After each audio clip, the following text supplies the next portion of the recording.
Dragi moji prijatelji, ako nikada ranije niste bili u Podveležju, sada ću vas ja upoznati sa Podveleškim platoom i Podveleškim selima. A krenut ćemo od mjesta Kružen. Znači to vam je to preko puta. Tamo iza je Kokorina, vidiš tamo gdje je ona džamija, to ne može sve da je ni vidjeti. I sada krećemo lagano prema drugoj strani Podveležja, prema selu Kričanje. Trenutno se nalazimo u Kružnju ili ispod Kružnja. Iz Kružnja su Dedići, Memići, Tojage, ko još ima, ne znam stvarno, ja sam zaboravio. Uglavnom, to je otprilike to. Ova cesta je napravljena poslije rata. Znači, što se tiče ove putne infrastrukture, ne može bolje. Bolja nam je cesta nego između Jablance i Gornjeg Vakufa. Ne znam točno koliko ima sela u Podveležju, ali ima ih dosta. Prije rata tu gore su Zlomužice. To se zove Veliki Banj. Prije rata je živjelo, ja mislim, oko 2 do 3 hiljade ljudi, a sada je to nešto minimalno. Narod je u ratu otišao. U ratu su ovdje bili Srbi, došli su, znate kako oni vole taj brdski turizam, i došli su sa tenkovima i topovima malo da odmore, i onda pojavio se manjak prostora, nismo mogli skupa, nekako tijesno nam bilo, tako da smo mi otišli svi za Mostar, a oni su ostali tu na tom brdskom turizmu. I kuće su sve bile popaljene, vjerojatno nisu mrsko im bilo kuhat, pa su roštiljali, tako da im trebala vatra za roštilja. E to vam je Veliki Banj, do to gore selo. Ne vidi se sad ovdje. Ja pozelenilo se. Uglavnom Veliki Banj, tu su Brkani, Tule, Zlomužice, ne znam jesu li još Fazlići, mislim, nisam siguran. Znači, nemojte me držati za riječ, nisam vrstan poznavalac Podveležja, iako sam se ovdje rodio. Ima nekih rupa u znanju.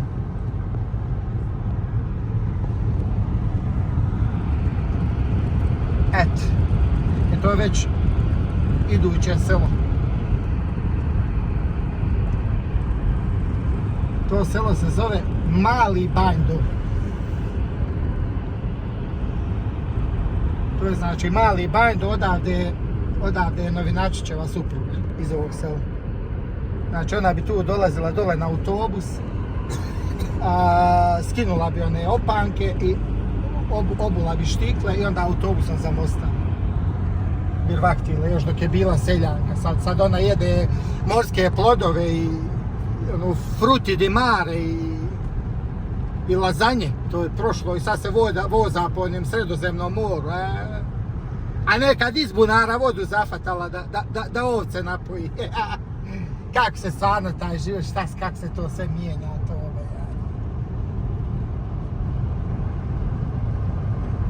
I dolazimo prema najvažnijem selu u Podveležju, selu Polje. Znači to nam je najvažnije selo. Zašto? Zato što iz ovog sela i jedan veliki gazija, Mostarac, komandant zvani Hurda. To je njegovo selo. Znači to je Polje. Ma ne vidi se od ove, znaš, sve zeleno.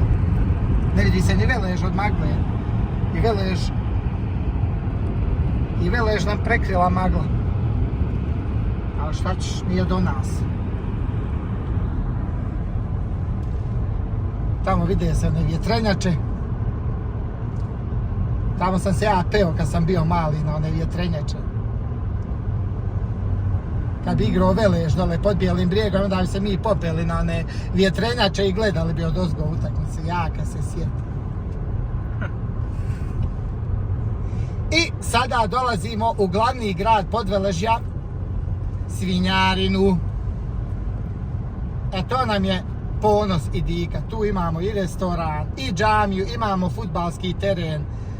San Siro se zove Podveleški San Siro, vidite gore onaj dom, vidjeli se gore onaj starački dom, kako ga nazovu, nema pojma. Pa to je islamska zajednica napravila od onih zekijata što im se mora dati. Oni tu naprave zgradetinu neku gdje nema vode, promaše investiciju, ali nema veze, bitno je da para više nema. I onda zaposle one neke baliće za direktore i one podguzne muhe. Ali bitno je da oni imaju posao, pa da će čitav svijet otići u 3 fine materne. To nam je San Siro, naš podveleški. I naša lijepa podveleška džamija, nju moraš snimiti. To nam je lijepa podveleška džamija. Pogledaj samo.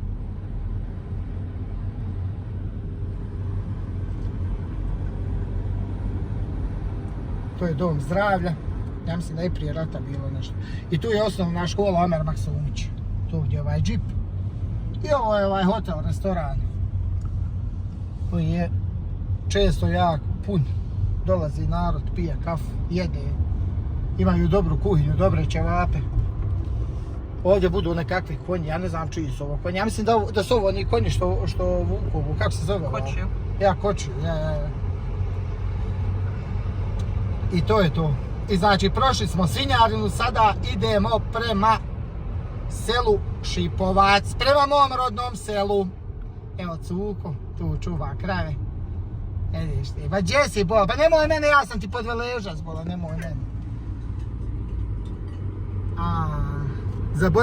Zaboravila me i Cukad. Misle da sam Mostarac, pa hoće da me otjeraju.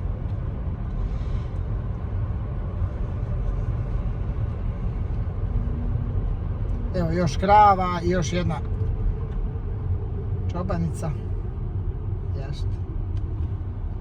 To su ti stariji ljudi koji su se vratili, omladina se nažalost razišla po bijelom svijetu, kao ja na primjer, neki su u Mostaru, a boga mi većina je otišla put Amerike, Australije, Njemačke, Holandije, nema gdje nas nema.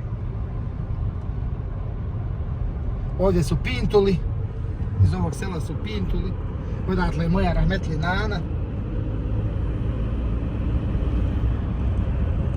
A to gore je Patkovina, tu su Marić, tu je legenda Osmo.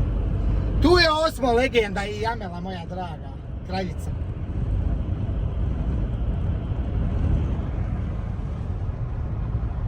A ovdje dole su Jelovci, na drugoj strani puta. Eto odatle moraš snimiti malo onaj Patkovinu, ja mislim da se malo bolje vidi. Jeste. Evo Amele i Osme, snimi! Evo ih! Bakire! Ste noge mali. Nakon kratkog muhabeta s dragim ljudima sada krećemo dalje prema mjestu selu Šipovac. Vidimo se!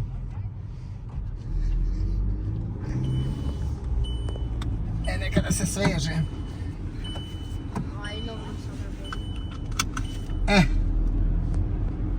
Baš fino da smo ih sreli. Znači ovo vam je taj podveleški plato, podveleški krš, kamenjar, kako god hoćete, u kojem je nekad živjelo mnogo svijeta, mnogo naroda, a danas nažalost vrlo malo. Ovako dođu ponekad dođu ovi što su obnovili kuće, vikendice, prenoće i čim svane begaj. Evo sada smo došli do skretališta za selo Dom. Znači ko će u Dom mora skrenuti ovdje dole desno, znači ne, evo ovdje. Dole. A ovaj ovdje pravac vidite, ovaj sad pravac vam je prema selu Šipovac, to vam je tamo moje rodno selo Šipovac. Ovdje su dolazili oni Ferrari, kad bi proizveo bolid, oni bi doveli ovdje na ovaj pravac da ga isprobaju. Onaj Schumacher Mihael, onaj Ralf Schumacher bi vakil, evo je Mihaela Schumachera ovdje vikendica. I oni bi dolazili ovdje da probaju ove bolide, pošto je pravac, znate. Evo vidite.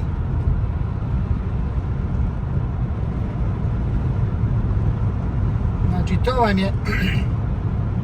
to vam je gore selo Šipovac, tu su Jukle, Špage i nekolike nekoliko kuća je bilo puce.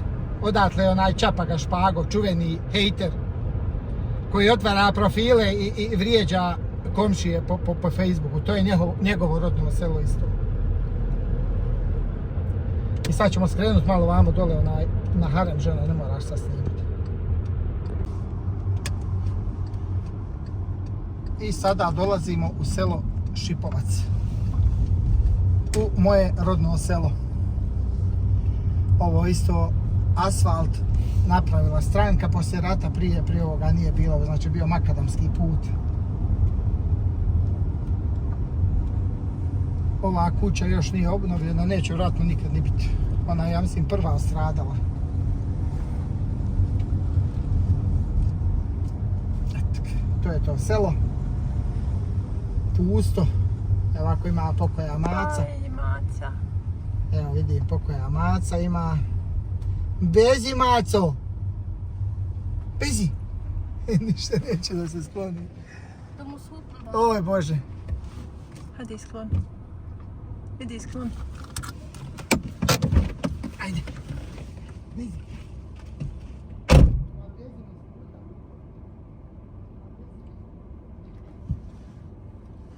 Druga! Otišli su. Pobjegoše. Ne daju se dirat. Lijepe, mlade.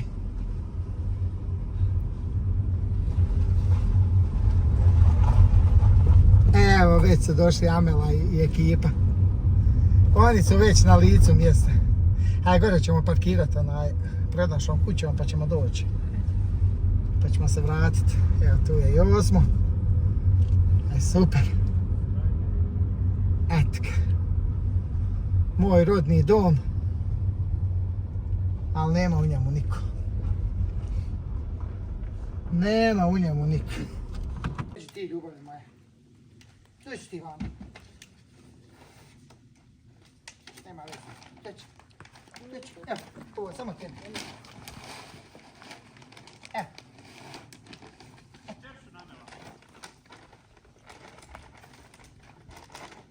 Sad ćemo im još malo ovoga ovdje. Ja. Sad će još biti hrane.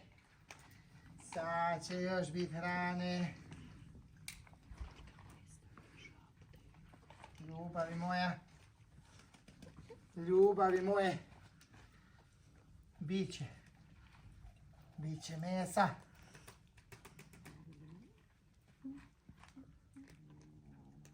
Ej, jesu na ters.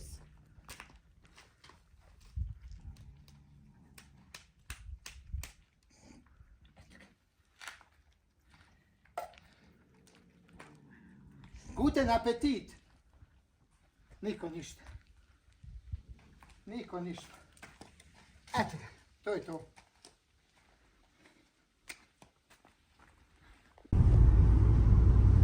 Napuštamo selo Šipovac. Sada ćemo skrenuti desno prema Dobrču ili prema Kričanjima. Imamo sad i vodiča, gospodina Osmu. Tako da ne možemo zalutati. Evo vidite, tako vam je, evo vidite, Mercedesa vozi živi u Bosni. To mogu samo ovi SDA-ovci, a ja u Njemačkoj vozim džetu. To je to. Osmo. Šta li si zavrnuo da mi je znati? Ovo ovdje selo je isto Šipovac, tu žive Puce, familije Puce. Tu ja mislim da imaju čak i nekoliko stanovnika.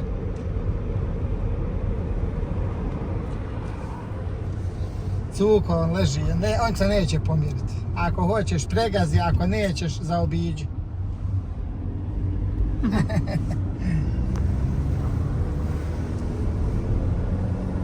Sada idemo prema Dobrču.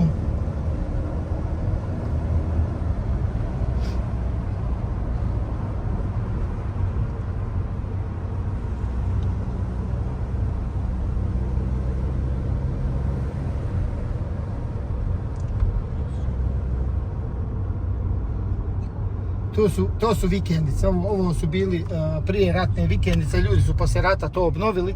Ja mislim da je ovo od mog prijatelja Žuljevića vikendica, nisam siguran, od jednog dobrog čovjeka. Ove gore ne znam stvarno čije su, stvarno ne znam, ali su sve vikendice. Znači tu nije nikad niko živio, već bi ljudi dolazili vikendom ili za odmor provodili bi tu par dana. I to je bila osnovna škola prije rata. Evo ovdje sam ja završio 4 razreda osnovne. U ovoj šumi. Pa eto, kad me pitaju što si tako glup, eto vidite gdje sam u školu išao. Evo vjetrenjača. Evo naše vjetrenjače podveleške. To nema niko nego podvelešci. Pogledajte samo. Te ljepote.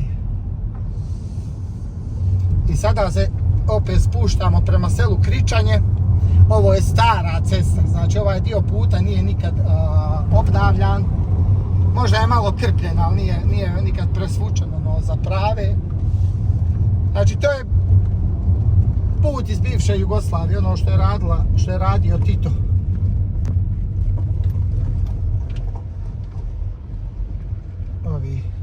To tamo je vikendica profesora Hasana Pope, to moraš isto snimiti, obavezno. Rahmetli profesora Pope vikendica. Ja. To je Svetigora, tamo gdje su ove vjetrenjače, zove se Svetigora. A ova tvrđava ispred, to je Mihrićevina ili Merdžan glava.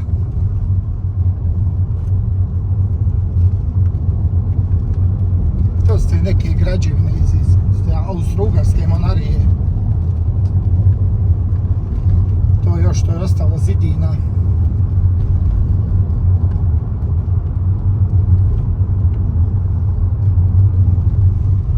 Sada ćemo stati ovdje da vidimo taj neki hajr česmu. A možeš i snimiti vjetrenjače malo izbliza. I još mi je preostalo samo da vam pokažem posljednja dva sela u Podveležu. Tu je selo od familije Krhan. Znači sve skupa se zove Kričanje, ali su podijeljeni na Krhane i na Goste. Goste su tamo preko puta. Znači to vam je Podveleže od A do Ž. Ovo je ta čuvena Gostina šuma. Evo pogledajte, ovdje je poginuo prvi šehid kad je počeo rat. Znači u ovoj šumi je poginuo prvi šehid. Ili pao prvi šehid, tako reći. Napravili su mu čak i spomenik tu dole na mjestu pogibije, a ovdje je postavljena i zastava i taj neki mali arbol. Uglavnom to je to, tu dole su znači još Gostine kuće i to vam je Podveleže, dalje nema. Imate tamo još Vučiju glavu i već kad se krene s Vučije glave dole tu prestaju naselja, tu nema više stanovništva do Mostara. Eto, to vam je Podveleže.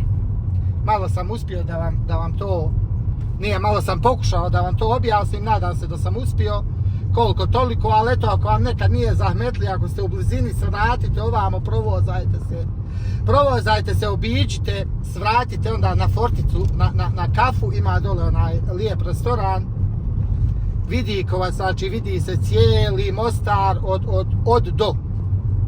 Nećete se pokajati, vjerujte mi. Hvala vam puno što ste pogledali video, hvala vam puno što ćete lajkati i što ćete me zapratiti. Svako dobro vam želim.